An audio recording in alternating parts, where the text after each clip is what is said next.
Merci Madame la Présidente. Madame la Présidente, Monsieur le Président du Césaire, chers collègues, lors du débat d'orientation budgétaire récent, notre groupe avait mis en garde l'ensemble des groupes et non pas uniquement ceux de la majorité pour les appeler à la prudence face à une situation dont il nous semblait qu'elle deviendrait de plus en plus complexe et dans ses conséquences économiques, sociales, mais aussi psychologiques et collectives. C'est ce qui s'est produit. Nous tenons à vous dire, Madame la Présidente, que nous entendons votre appel à un sens collectif face à la crise, au-delà de nos différentes appréciations et de nos oppositions sur certains points de la politique de votre majorité, particulièrement lors de cette session budgétaire, la dernière de cette mandature. Je vous rappelle également que très souvent, nous votons, en tout cas en commission C1, mais dans d'autres commissions, des mesures que vous proposez, faisant une sorte de choix, mais n'étant pas dans une opposition systématique sur tout.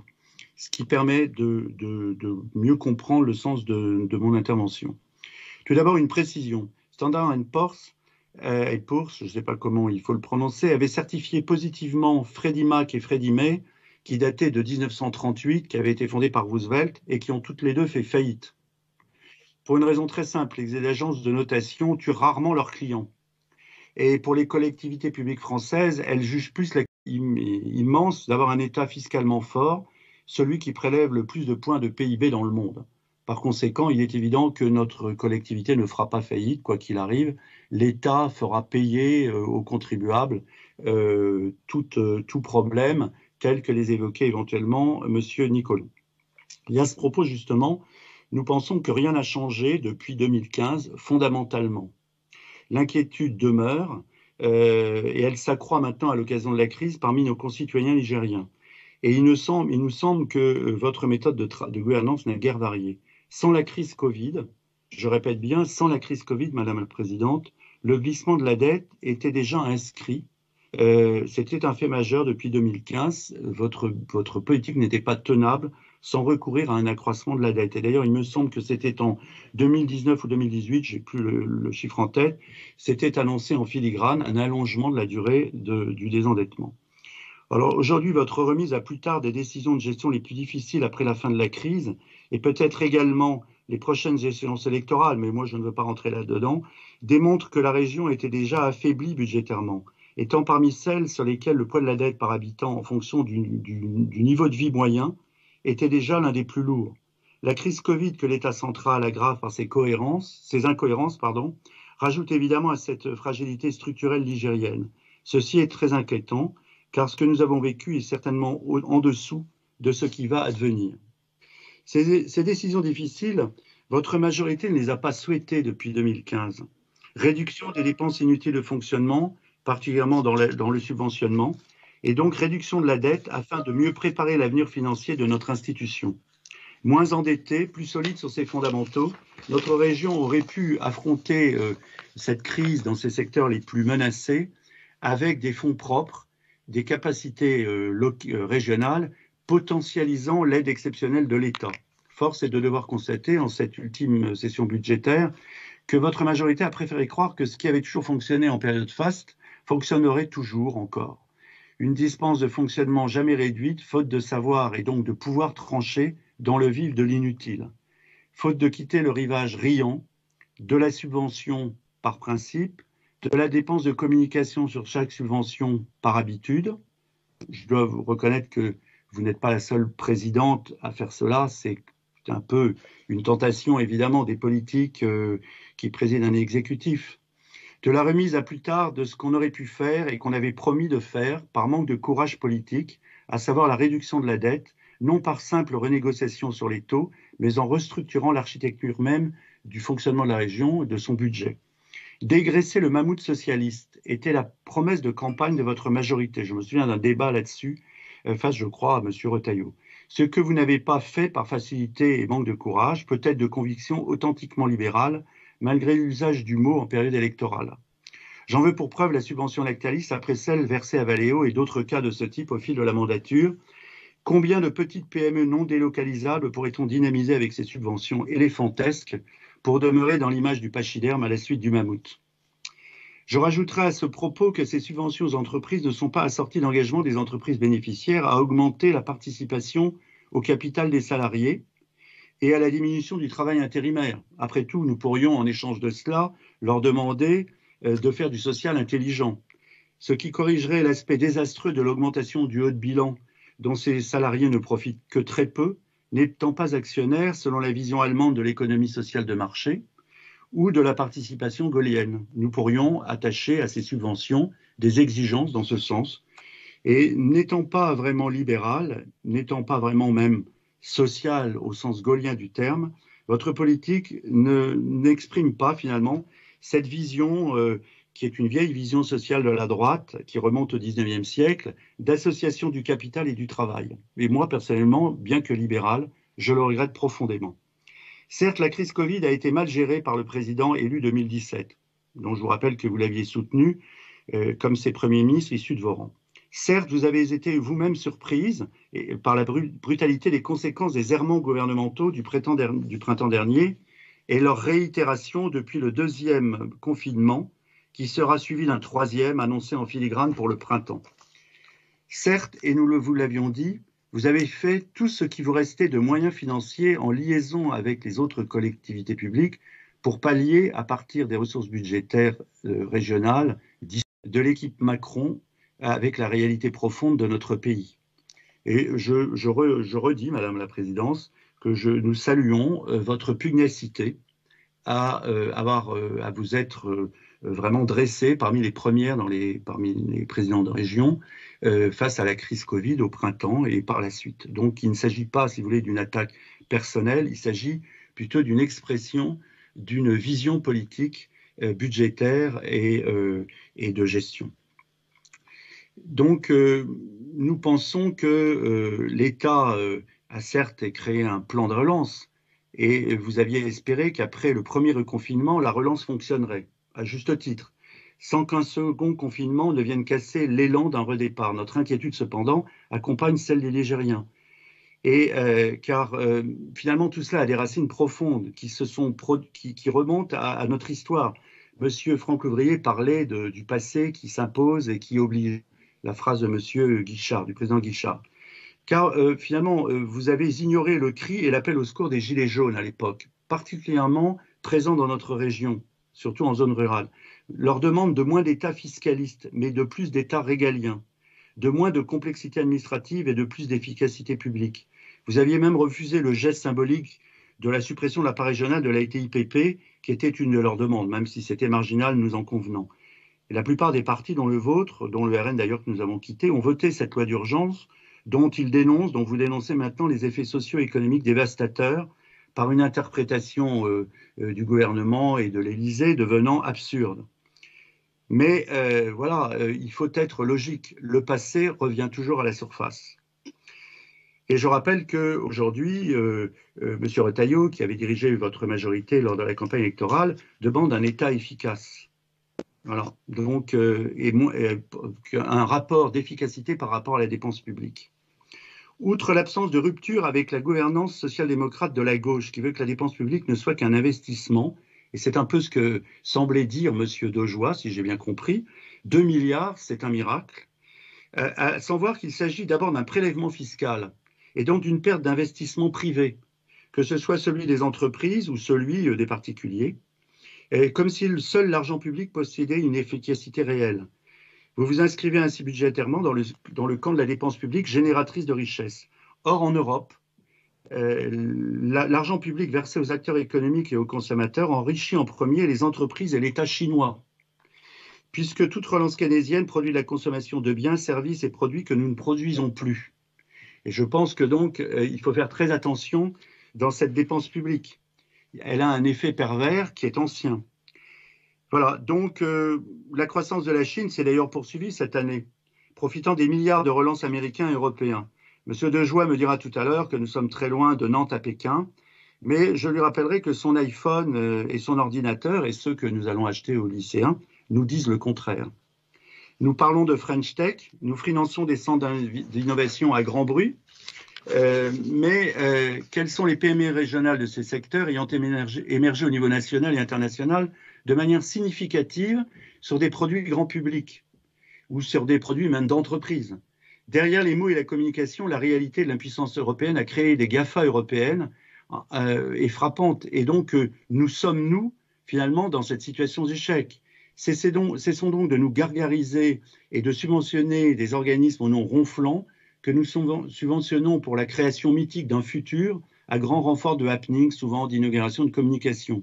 Le présent est que nos grandes surfaces et Amazon demeurent de grands vecteurs de nos pertes d'emplois, y compris en Pays de Loire, même si Amazon rend service à des PME, et que les fermetures de nombreuses PME industrielles ces derniers mois à bas bruit témoignent de ce que les plans de relance d'urgence et de résilience, pour utile qu'ils soient à court terme pour le maintien du paiement des salaires essentiellement, ne sauvent pas l'emploi et l'investissement pérenne. Le plan résilience est sous-utilisé par ceux qui en sont les destinataires théoriques, preuve d'une forme soit d'ignorance, soit d'une forme de méfiance envers les politiques publiques. Le subventionnement massif aux entreprises se révèle avoir l'efficacité de l'eau dans le sable, un effet passager, mais très peu est fait pour donner aux entreprises l'accès au crédit pour investir. Je ne suis pas certain que participer à leur capital soit la bonne solution. Il vaudrait mieux garantir leurs emprunts. Nous ne sommes pas une banque. Et il vaudrait mieux que nous nous adossions à des structures privées d'assurance et de réassurance régionales, dont le financement ouvert à toutes les entreprises serait ainsi beaucoup plus important et générateur d'emplois. Et je crains que vous ne soyez restés dans cette forme de subventionnite que nous avions dénoncée dès le début du mandat. Alors, on pourrait énumérer quels sont les gagnants de ce budget ou les perdants. Je ne sais pas combien il me reste de temps, Madame la Présidente, si vous l'avez sur votre compteur, pour ne pas… Il doit vous rester, quand c'était en cours, j'avais 23 minutes et c'était il y a à peu près 3-4 minutes, donc il doit vous rester une bonne quinzaine de minutes. Donc, je vais citer rapidement les gagnants. Effectivement, les lycées, l'éducation, parce que nous souhaitons reconnaître ce qui est fait, ce qui expliquera notre vote. Un effort supplémentaire de 65 millions par rapport au BP 2020. L'engagement pour le développement du numérique, le déploiement de la stratégie d'investissement dans les lycées. Les mobilités et les infrastructures avec 18 millions supplémentaires. Les territoires, 18 millions également, soit plus 18 millions. 111 millions pour soutenir l'économie locale et nos entreprises, avec donc un plus de 14 millions. Le prolongement du Fonds territorial de résilience, l'abondement de nos dispositifs mobilisés pour la relance. Tout ça est positif, tout comme le budget en croissance de 6 millions pour l'agriculture, la pêche et en faveur d'une alimentation de qualité. Pourquoi le cacher, pourquoi ne pas le dire si on est honnête vis-à-vis de votre majorité, de ce qui est fait, et d'autant plus que ça engage beaucoup des partenaires régionaux. Alors, quels sont les perdants de ce budget? Parce que c'est ça qui est intéressant malgré tout à essayer de voir. Je pense que nous pensons que ce sont les petites entreprises et évidemment celles liées au secteur du tourisme au sens large, au-delà de l'hôtellerie et de la restauration, pour lesquelles rien de spécifique, de fort n'est prévu, nous semble-t-il. Même absence dans le domaine des entreprises liées à la culture, souvent des micro-entrepreneurs. La jeunesse étudiante sur le plan social, dramatiquement frappée, souvent par perte d'ailleurs des petits boulots. Les étudiants et même les jeunes en apprentissage et ceux qui sont en formation en alternance, pour une raison très simple, c'est qu'on supprime des stages en ce moment.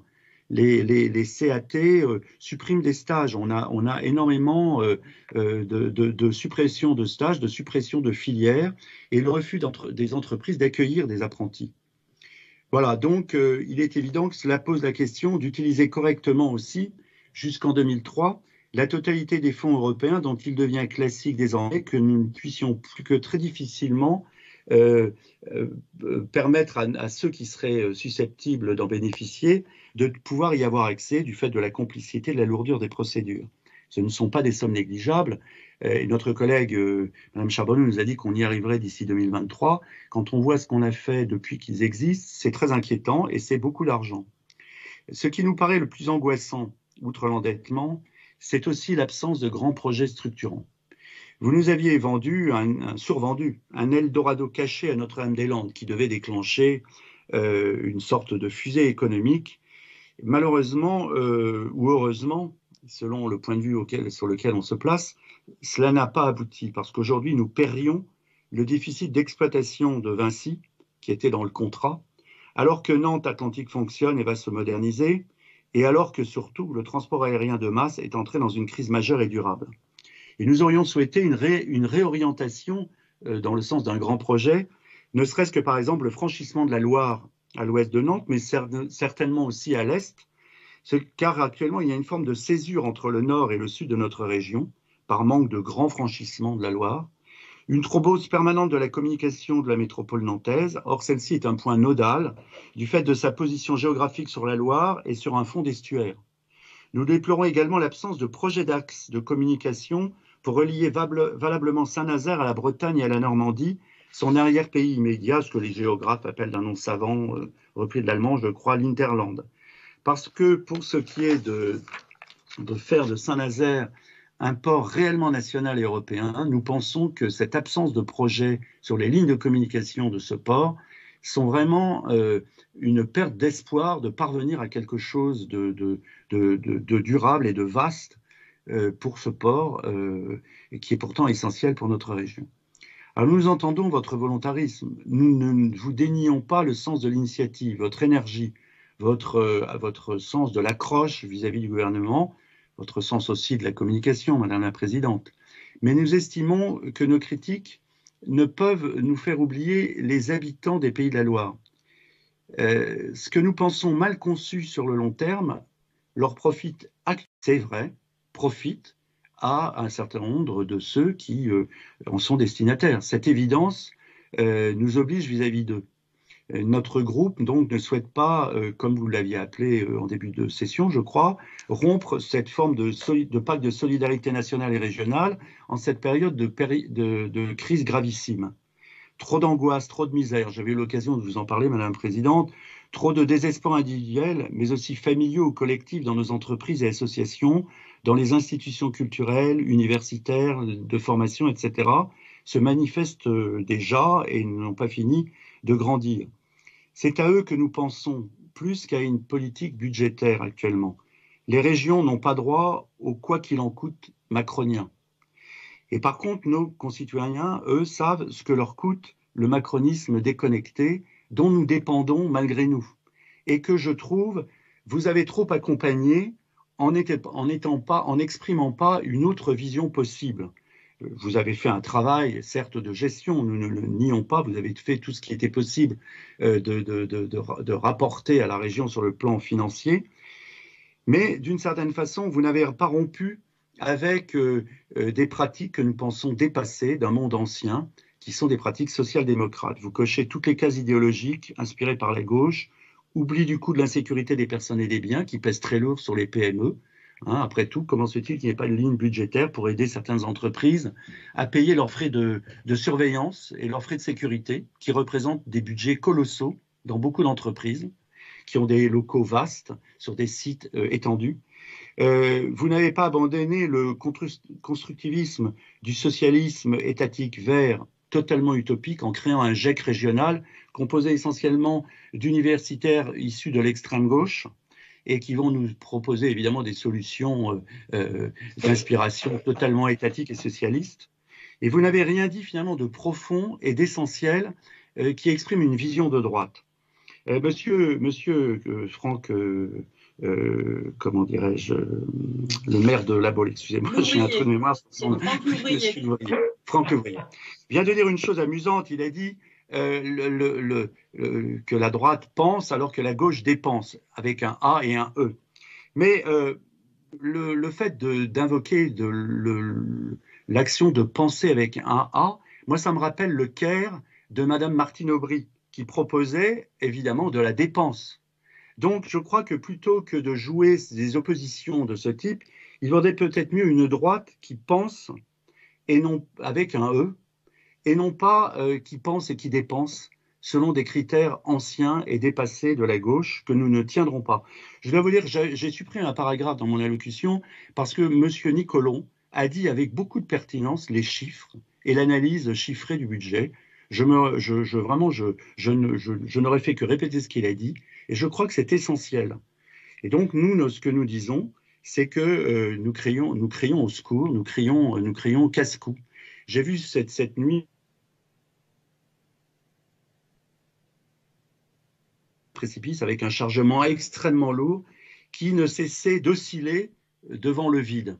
Et je me suis dit, dans le fond, c'est un peu le budget que nous allons examiner demain. Nous oscillons au bord du vide. et un troisième confinement, un quatrième, nous fera basculer. Donc notre opposition se repose sur une ligne de pensée cohérente et des principes fondamentaux de droite, conservatrice, souverainiste et sociale que nous avons défendus depuis le début du mandat et que, je pense, vous n'avez pas écouté. Et je crois que c'est très grave. Cela aura des conséquences électorales, politiques, budgétaires, parce qu'on ne peut pas faire de budget sans idée directrice. On ne peut pas agir politiquement, y compris en matière de gestion, sans avoir une philosophie politique. Je pense que c'est le problème des droites. Moi, j'ai quitté le parti politique qui m'avait fait élire parce que j'estimais qu'il dérivait vers la gauche. Et je crains que le vôtre, finalement, ne sache pas exactement où il habite. Et nous allons en voir les conséquences électoralement, mais nous en verrons les conséquences budgétaires, nous les voyons déjà. Et c'était le message que je voulais faire passer. Nous tiendrons compte donc de l'urgence qu'il y a, sans aveuglement stérile, à penser à nos concitoyens en angoisse et en grande difficulté personnelle. Et je vous donnerai donc la réponse de cette absence d'opposition stérile, mais de critique ferme à l'issue de cette session au nom de notre groupe. Je vous remercie. Groupe Alliance.